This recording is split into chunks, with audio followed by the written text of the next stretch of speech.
கிருஷ்ணகிரி மாவட்டம் போச்சம்பள்ளி அருகே குண்டுமல்லி பூக்களுக்கு விலை இல்லாததால் 2 டன் பூக்களை விவசாயிகள் ஏரியில் கொட்டி அழைத்த சம்பவம் அதிர்ச்சியை ஏற்படுத்தியுள்ளது. போச்சம்பள்ளி சுற்று வட்டாரத்தில் 500க்கும் மேற்பட்ட ஏக்கரில் குண்டுமல்லி சாகுபடி நடைபெற்று வருகிறது. அங்கு பூக்கள் வரத்து அதிகமாக இருந்ததால் வியாபாரிகள் வாங்க மறுத்து திருப்பி அனுப்பியதாக கூறப்படுகிறது.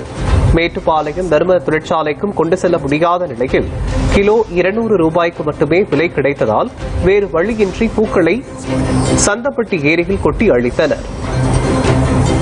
இந்த போச்சம்பள்ளி சுற்று வட்டார பகுதியில் வந்து பாத்தீங்கன்னா சந்தம்பட்டி, குள்ளம்பட்டி, கோடியூர், மூங்கப்பட்டி, கல்லியூர் இந்த மாதிரி பல கிராமத்துல 1000க்கும் மேற்பட்ட ஏக்கர்ல மல்லி சாகுபடி செய்யறோம்.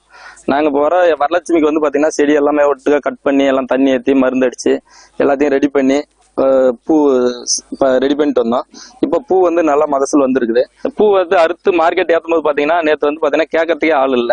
மேட்டுப்பாளையம் ஏற்றும் போகும்போது பாதி வெளியே இல்ல இங்க வராதிங்க, பூ கொட்டுறதுக்கு இடம் இல்ல, அதனால ரிட்டர்ன் அப்படியே எடுத்துட்டு போங்க அப்படின்ட்டாங்க.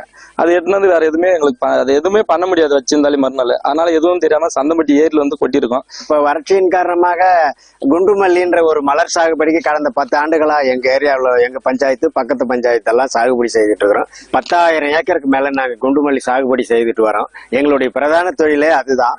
அந்த பூவை இந்த வருஷம் இந்த 2026 பாத்தீங்கன்னாக்கல கடுமையான ஒரு வீழ்ச்சியை நாங்க சந்திச்சிருக்கிறோம்.